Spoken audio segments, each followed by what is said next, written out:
বলে কখন কার জন্য বানাই জানি মক্কার কাজের জন্য আমার নবীকে নিজের এলাকা থেকে তাড়াইয়া দিতে মদিনা আসার পর আমার নবীর মা থাকবে না বাবাও থাকবে না আমার নবীর আত্মীয় স্বজন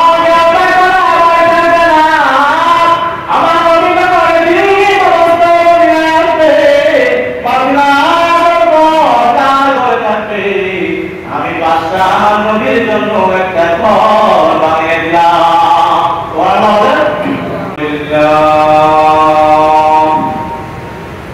الحمد لله الذي جعل الشمس والقمر بحسبان والنجم والشجر يسجدان وفضل زمانا على زمان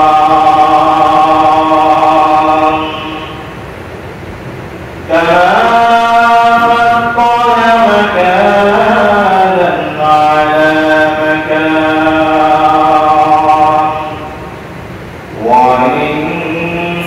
وإنسانا على إنسان وأشهد أن لا إله إلا الله وحده لا شريك له ونشهد أن سيدنا وسادنا وحبيب طبيبنا وطبيب قلوبنا ومولانا محمدا عبده ورسوله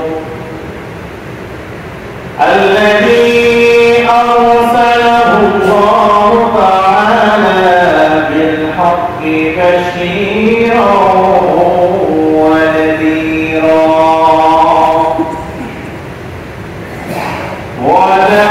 وداعيا إلى الله بإذنه وسراجا منيرا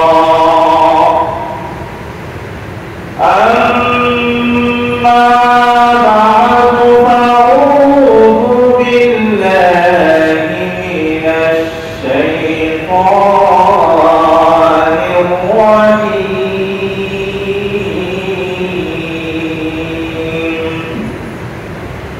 بسم الله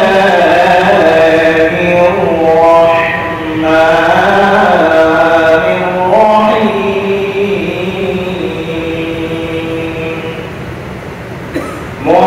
محمد رسول الله والذين معه أشداء على الكفار رحماء بينهم تراهم ركعا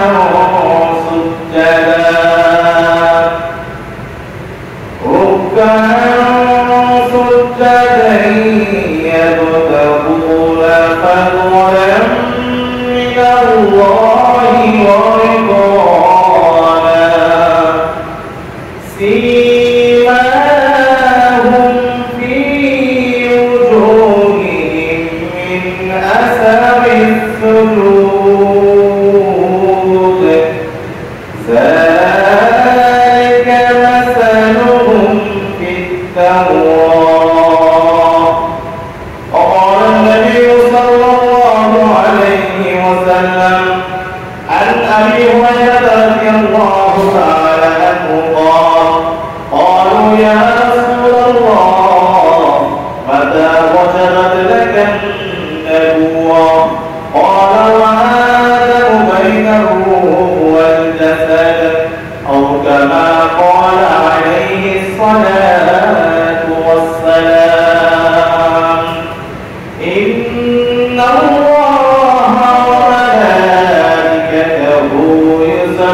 يصلون على النبي يا أيها الذين آمنوا صلوا عليه سيدنا مولانا محمد وعلى آله مولانا محمد الدنيا قريت আমার দিন থাকে ভরা সবাই আমায় ভুলে যাবে নবী গো আপনি ভুলেন না আল্লাহুম্মা সাইয়্যিদিনা মাওলানা মুহাম্মদ ওয়া আলা আলিহি মাওলানা মুহাম্মদ লা ইলাহা ইল্লাল্লাহ লা ইলাহা ইল্লাল্লাহ ও লা ইলাহা ইল্লাল্লাহ লা ইলাহা ইল্লাল্লাহ ও লা ইলাহা ইল্লাল্লাহ আলা ইয়া সাকিনাল কাবিল মুআল্লা صدق فرعا كريم بالتراب له ملك ينادي كل يوم بدون الموت وظنون الخراب قليل عمرنا في دار دنيا ومرجعنا إلى بيت التراب لا إله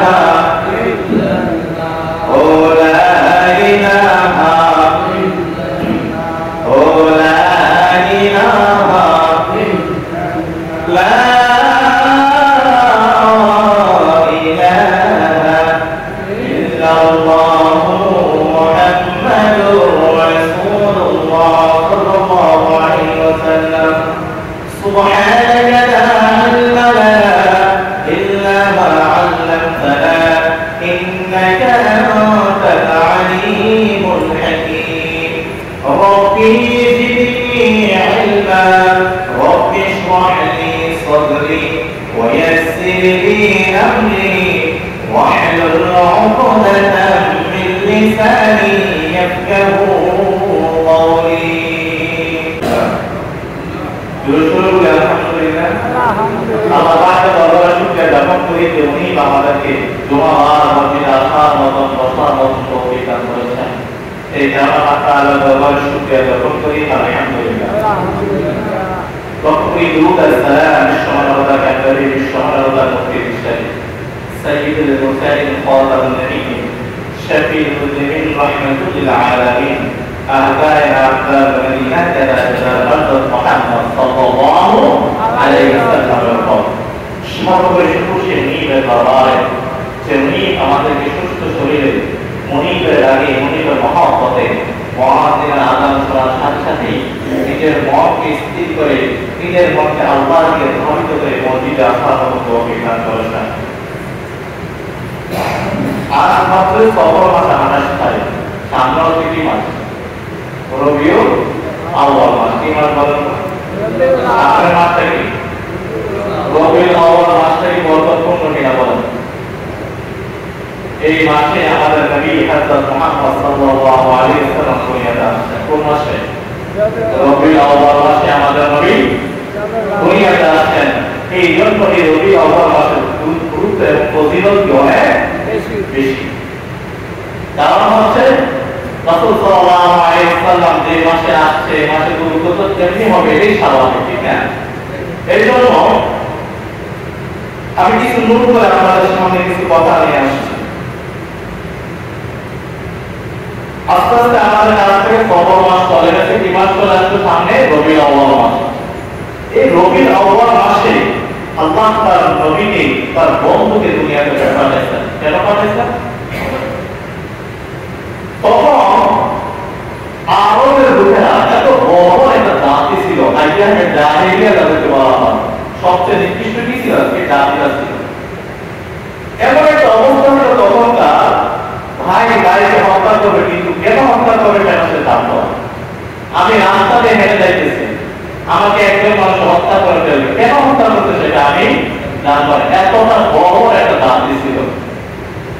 সে জাতিকে সঠিক পথ দেখানোর জন্য, হেদায়েতের পথ দেখানোর জন্য আল্লাহ নবী সাল্লাল্লাহু আলাইহি সাল্লামকে আল্লাহ তাআলা জমিনে পাঠাইছেন।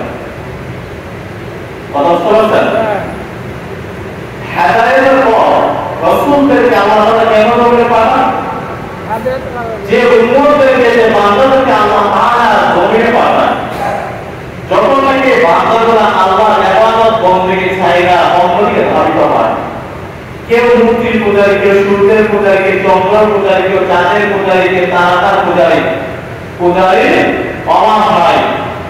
এর আল্লাহ ব্যতীত আর কারো ইবাদত করা কি শিরক? বলা তো কি শিরক।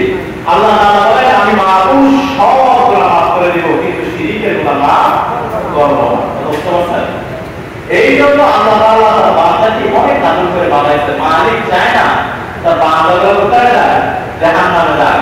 এই ঢাকার মধ্যে একটা কথা দেখে, 1000 মানুষ আছে, 1000 মানুষ সবাই কালো, কিন্তু একজন মানুষ সাদা। এখন এই একজন মানুষকে চেনা যাবে কিনা? যাবে না। ঠিক তেমনি হবে হাজার হাজার উম্মত থাকবে তখন, কিন্তু রাসূল সাল্লাল্লাহু আলাইহি ওয়াসাল্লাম আমার আপনার দিকে তাকাইলে আমাদেরকে চিনতে পারবেন। কেন? আমাদের মাথার মধ্যে কি চমকাবে? নূর চমকাবে। আমাদের মধ্যে এমন এবং আছে আমরা আল্লাহ নবী জমিনে আসার আগেই আল্লাহ নবীর শান এবং মর্যাদা আল্লাহ তাআলা কি করতে আগে দাওয়াতের মধ্যে বলে দিয়েছেন। সুবহানাল্লাহ।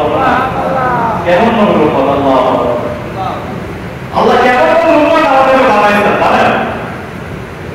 এই নবীর শান বলতে বলতে তারাই ইনশাআল্লাহ এরপর রবিউল আউয়াল মাস নবীর সামনে আলোচনা ইনশাআল্লাহ। আল্লাহ নবী সাল্লাল্লাহু আলাইহি ওয়াসাল্লামকে আল্লাহ তাআলা কেমন বানাইছেন, কোন নবীকে আল্লাহ আমাদেরকে উম্মত হিসেবে বানাইছেন। আল্লাহু আকবার। আল্লাহ নবী আসার আগে আগে আল্লাহ নবীর শান এবং মর্যাদা রূহ পর্যন্ত চলে গেছে। আবু হুরায়রা থেকে বর্ণিত, আবু হুরায়রা রাদিয়াল্লাহু তাআলা বলেন, ইয়া রাসূলুল্লাহ, আপনি জমিনে আসার পর নবী হয়েছেন নাকি আল্লাহ তাআলা এর আগে আপনাকে নবী বানাইছেন? আল্লাহ নবী সাল্লাল্লাহু আলাইহি ওয়াসাল্লাম বলেন, হে আবু হুরায়রা, তুমি দেখো, আমি নবী যখন রূহ জগৎ ছিলাম তখন আল্লাহ তাআলা আমাকে নবী হিসেবে বানিয়েছেন। সুবহানাল্লাহ। এই রকম উম্মত আমরা বুঝতে পারছেন? এবং এখানে দেখেন তাওরাত কিতাবের যে পণ্ডিতগুলো ছিল, 400 পণ্ডিত মিলে ইয়ামার বাদশা তুফায়ে আউয়াল মিয়াতির কাছে আমাদের বাদশা এই আমাদের এই তাওরাত এই কিতাবটা কিছুদিন থাকবে, শেষ জমা হয় কোনো নবী আসবে, আসার পরে আল্লাহ তাআলা তাওরাত কিতাব গ্রহণ করে দিবেন, বাদ দিয়ে দিবেন। যখন নাকি 400 আলেম মিলে ইয়ামার বাদশার কাছে কথা বলতো, কি বলো তোমরা, কি নবী আসবে? এমন একজন নবী আসবে মক্কাতে, যার জন্মস্থান কোথায়? মক্কায়, কিন্তু দুনিয়াতে বিলাসের কোথায়? মদিনা। এমন একজন নবী আসবে যে নবীকে আল্লাহ তাআলা এত মর্যাদা, এত মান এবং সম্মান দিয়েছেন, যে নবীর কারণে আমাদের তাওরাত কিতাবগুলো আল্লাহ তুলে দিলেন। তখন ইয়ামার বাদশা তুফায়ে অধিকারী ডাকতে বলে, চলো আমরা মক্কায় একটু দেখে আসি। কত বছর আগে? 1000 বছর আগে আল্লাহ তাআলা তার শানের মর্যাদা তাওরাত দিয়েছেন। তখন তুফায়ে অধিকারী 400 তাওরাত পণ্ডিত, আমাদের কেবল হুজুর বানালেন, তাদেরকে বলতো কি পণ্ডিত। পণ্ডিত মানে তাহলে যে লাইনে থাকে 400 তাওরাত আলেম মিলে মক্কার উদ্দেশ্যে রওনা দিল। কোথার উদ্দেশ্যে? মক্কা। মক্কার উদ্দেশ্যে নিয়ে আমাদের রাস্তা রওনা দিল। মক্কায় যাওয়ার পরে মক্কার একটা মানুষ এই বাদশাকে সম্মান জানানোর জন্য আসেন। বাদশা তো আগের পুরে শেষ, তখনকার যুগে সবচেয়ে বড় বাদশা ছিল সে। আমার বাদশা তখনকার যুগে সবচেয়ে বড় বাদশা ছিল। কিন্তু মক্কার একটা মানুষ তাকে সম্মান জানানোর জন্য ঘর থেকে বের হয় না, আফসোস করতে কি এমন জায়গায় আসলাম। আমি এখানে আসার আগে আগে আমি নিউজ পাঠালাম, সংবাদ পৌঁছে দিলাম যে আমি আসতেছি, তারা আমাকে সম্মান না করার কারণ নাকি। তখন এই সাহসটা আলেম ডাক দিয়ে বলে, বাদশা আপনি হয়তো জানেন না, এই মক্কাতে এমন একটা গণ আছে যে গণের সম্মানের কারণে তারা আর কাউকে সম্মান করে না। আপনার চেয়ে সে গণের সম্মান বেশি, এই জন্য আপনাকে সম্মান জানানোর জন্য কেউ ঘর থেকে বের হয় নাই। তখন বাদশা আরো রাগ করলো, কি এমন গড় যে গড়ের কারণে তারা আমাকে সম্মান দিল না। তখন তারা বলল কি, বাদশা আগে ঘুরে সাথে সাথে সে চাইছে বাইতুল্লাহকে ধ্বংস করার জন্য। কি করার জন্য? বাইতুল্লাহকে ধ্বংস করার জন্য। যখন আবার সামনে দিকে হাই গাড়িটা যায়, আস্তে আস্তে যখন বাইতুল্লাহর কাছে গেল, তখন ওই আলেমটা ডাক দেওয়া, সাবধান বাদশা, এত বড় বোকামির কাজ করলো না। কিসের কাজ করলো না? এত বড় বোকামির কাজ করলো না। এটা দেশেই গম না, তুই বলতো ব্যাগে গেল না, বিষয়টা তেমন না। বাদশা কিন্তু তাদের কথা শুনে তাই বাদশা যখন নাকি এই কাবা ঘরের বাইতুল্লাহ গায়ে হাত দিবে, হাত দেওয়ার আগে আগে বাদশার নাক দিয়া মুখ রক্ত বের শুরু হয়ে গেছে। এমন অবস্থা, বাদশা এত রক্ত বের হচ্ছে, বাদশা অজ্ঞানের মাটিতে পড়ে গেল। পরে যাওয়ার পর বাদশা নিজের ভুল বুঝতে পারছে, সাথে সাথে তাদের আলেম থেকে ডাক দেবে, আমাকে তোমরা মাফ করে দাও। কি করে দাও? আমাকে তোমরা মাফ করে দাও। তখন ওই পণ্ডিতরা ডাক দিয়ে বলে, মাফ হওয়ার মালিকের আমরা না, মাফ হওয়ার মালিককে আল্লাহ। কথা বলতে হবে, মাফ হওয়ার মালিককে আল্লাহ।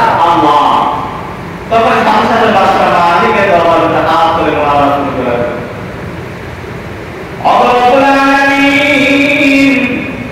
আমি না জেনে তোমার ধ্বংস করার জন্য হাত বাড়িয়ে দিলাম। বাদশা যখন কান্না করে মালিকের দরবারে হাত শুরু করে দিল, আল্লাহ রাব্বুল আলামিন ওই বাদশাকে সাথে সাথে মাফ করে দেয়। বাদশা সুস্থ হওয়ার পরে বলছে, আমি এই বাইতুল্লাহর জন্য কিছু একটা করতে চাই। বাদশা তখন নাকি বাইতুল্লাহর গিলাফ লাগাইছে। বাইতুল্লাহর গিলাফ লাগানো শুরু হয়েছে 1000 বছর আগ থেকে। বুঝতে পারছেন কত বছর আগ থেকে? 1000 বছর আগ থেকে বাইতুল্লাহর গিলাফ শুরু হয়। এখন প্রশ্ন হতে পারে, বাইতুল্লাহর গিলাফ কে দিয়েছে? উত্তর হবে ইয়ামান বাদশা তুবায় আউয়াল ইমিয়া। বুঝতে পারছেন? এই 1000 বছরের আগে গিলাফ লাগাইছে, বিষয়টা এরকম হয়েছে এমন না। তারা বাইতুল কি হয় বছর বছর পাবে না, বছর বছর কি হয়েছে পাবে। বাদশা যখন বাইতুল্লাহর গিলাফ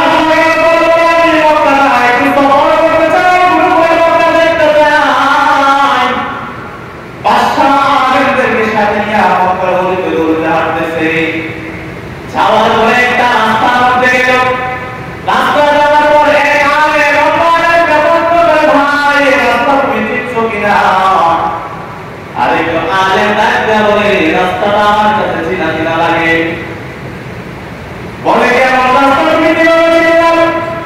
ওই আলেম ডাক দেয়া বলে, এই রাস্তা সম্পর্কে আমার তাওরাত কিতাবের মধ্যে বিবরণ দিয়ে দিয়েছে। এই রাস্তা কোন রাস্তা জানি? মক্কার কাফেররা যখন নাকি নবীকে দাঁড়াইয়া দিবে, মক্কার আপন রক্তের সম্পর্কের মানুষরা নবীকে যখন নাকি মক্কা থেকে বের করে দেবে, আল্লাহ নবী সাল্লাল্লাহু আলাইহি ওয়াসাল্লাম মক্কা থেকে মদিনা নিয়ে যাবেন। যে রাস্তা দিয়ে হিজরত দিবে, এই হলো সেই রাস্তা। আল্লাহু আকবার। আল্লাহ নবী কোন রাস্তা ছেড়ে এই রাস্তা সম্পর্কে তাওরাত কিতাবের মধ্যে বিবরণ দেয়া দেয়। আলেমরা বলে, না আমরা আলেম যাব না, আমরা এই রাস্তা দিয়ে যেতে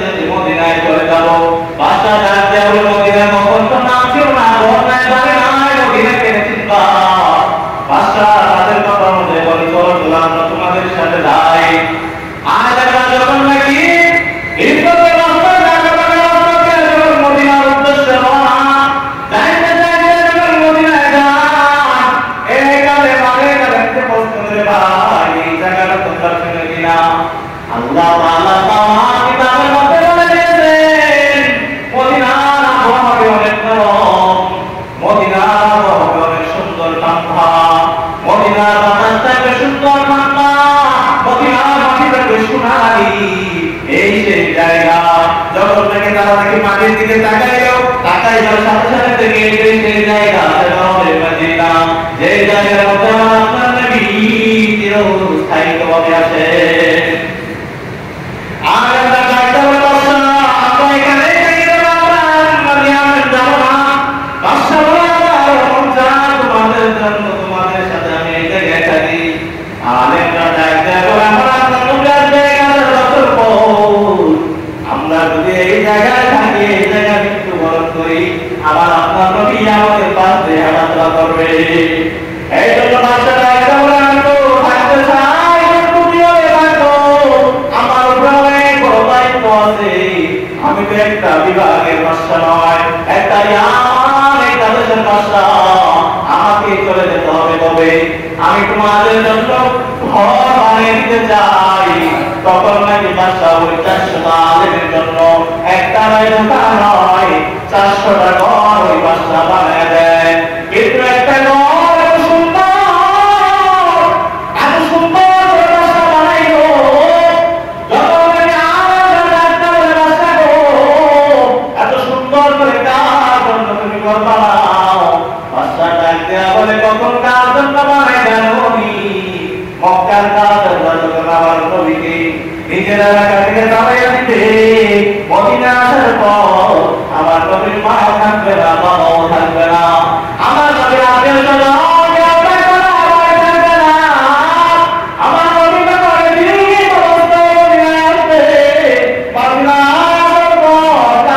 থাকবে। আমি বাদশা আমার নবীর জন্য একটা ঘর বানিয়ে দিলাম। যখন নাকি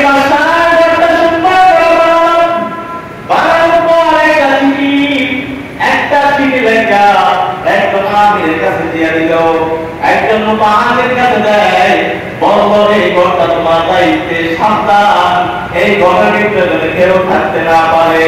বাদশা চালিত চিঠিটা ওই মালিকের কাছে দিয়ে যায়, দেওয়া দেওয়ার পর তাকে বাদশার কাছ থেকে চলে গেল। 1000 বছর পর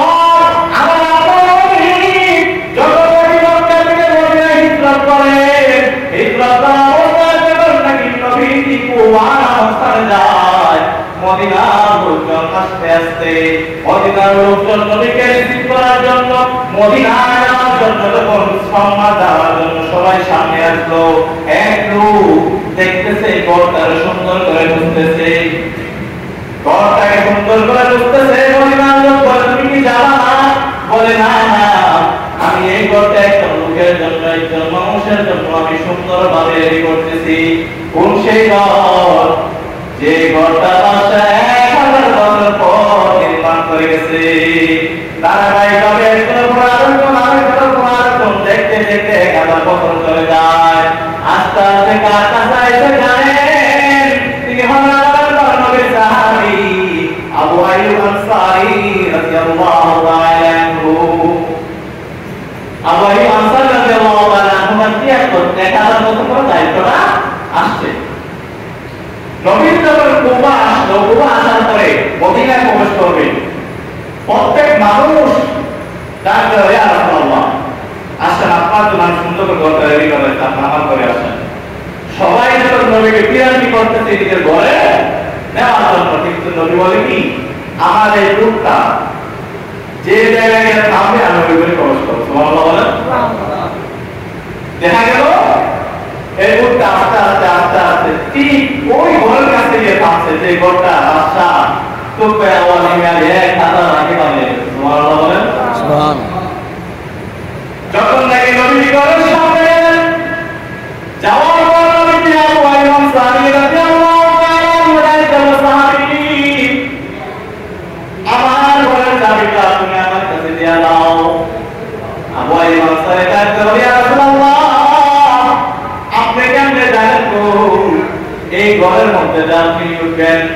আল্লাহ নবী সাল্লাল্লাহু আলাইহি ওয়াসাল্লাম বলেন সাহাবী, আমার আল্লাহ আমাকে জানাই দিয়েছে এই ঘরটা আমার জন্য বাদশাহ নির্মাণ করে গেছে, যাও যাও ওই বাদশার চিঠিটা আমার কাছে নিয়ে আসো। আবু আইয়ুব আনসারী যখন ওই ঘরের চাবি সহ যখন ওই চিঠিটা নাকি আল্লাহর নবীর কাছে দেয়, নবীজি চিঠি খুলে দেখে বাদশাহ দেখতে গেছে, আল্লাহ রাব্বুল আলামিন আমি তো চলে যাব, আপনার নবীর উপর ঈমান কেমনে আনবো? ইয়া রাসূলুল্লাহ বাদশাহ দেখে গেছে আমি বাইশা আলাইহি আমি 1000 বছর আগে আপনার উপর ঈমান গ্রহণ করলাম। এই হলো আমাদের নবীর শান।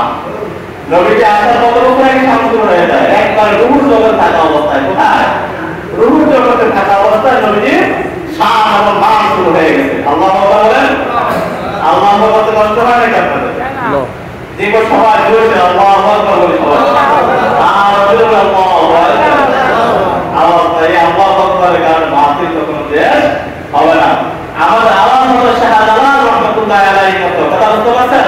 আমাদের সিলেটের শাহজালাল রাহমাতুল্লাহি আলাইহি যখন বাতিলের বিরুদ্ধে হুঙ্কার দিতে আল্লাহু আকবারের ধ্বনির কারণে বাতিলের মতো তৎপরত সব রাতে চলে গেল। কিন্তু আজকে আমাদের অবস্থা এমন কেন? কারণ আমাদের ভিতরে না আছে ঈমান, না আছে তাকওয়া, বুঝতে পারছেন? শাহজালাল রাহমাতুল্লাহি আলাইহি নদীর উপরে যায় নামাজ দিতে নামাজ আদায় করছে, কিন্তু আমরা যারা নামাজ দিতে নামাজ আদায় করব দূর পানিতে বিপদ করে না, ঠিক না? ঈমান কি করতে হবে? শক্ত করতে হবে। আমাদের আওয়াজ আমাদের সম্ভব, কথা বুঝতে পারছেন?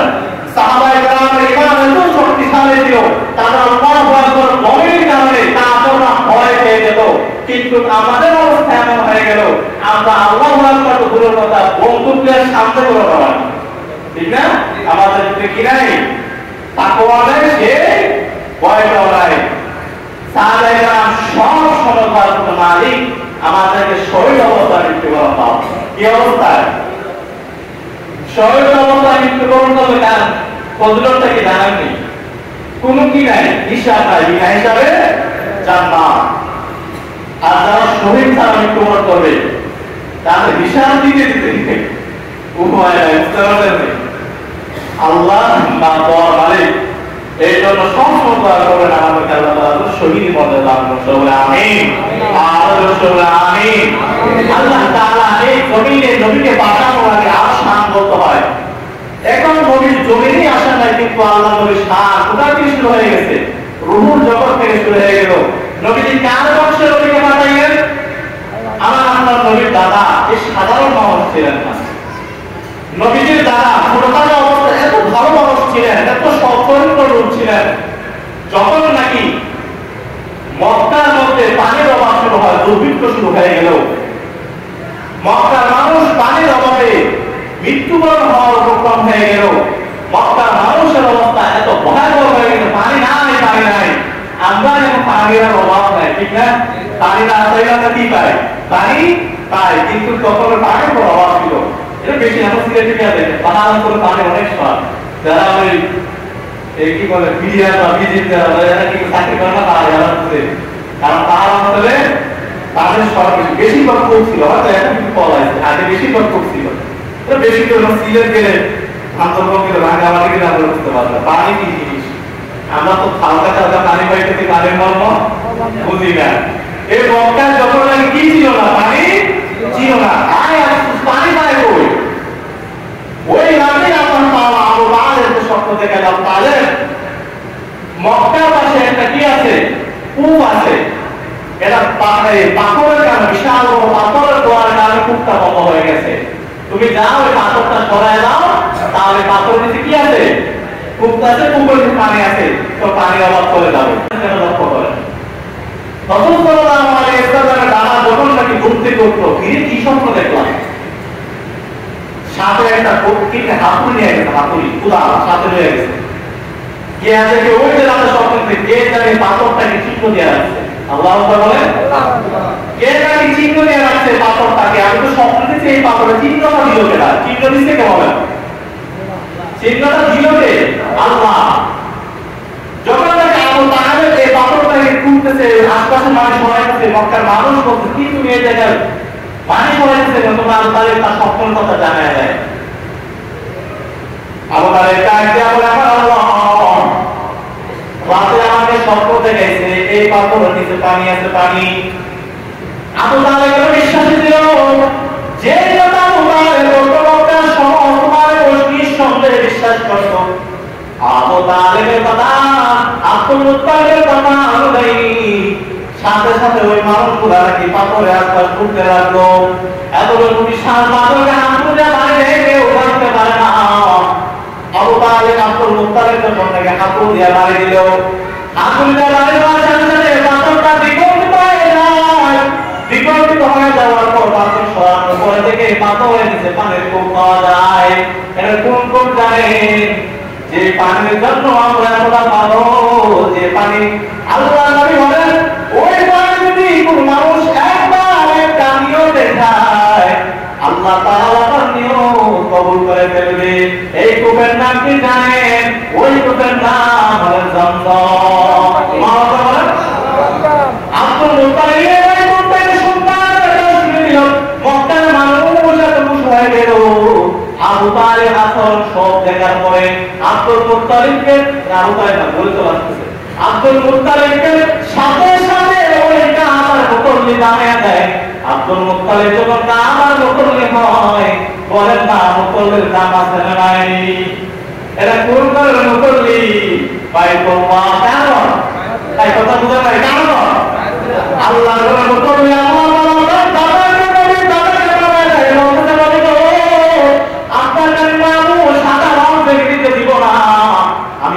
আপনাকে এমন এক পৃথিবী দিব, এমন এক পৃথিবীর মধ্যে জন্মগ্রহণ দিব যে পৃথিবী হবে পৃথিবীর সর্বশ্রেষ্ঠ পৃথিবী। আব্দুল মুত্তালিব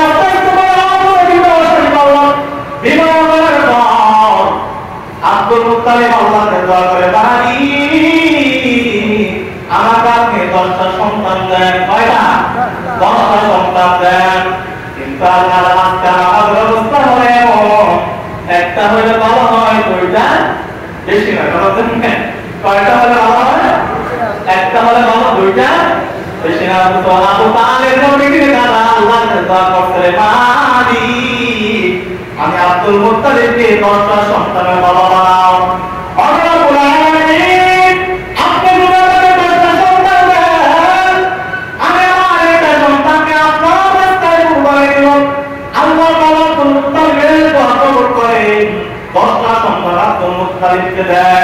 আব্দুল মুত্তালিব একটা সন্তানকে কুরবানি দিলেন।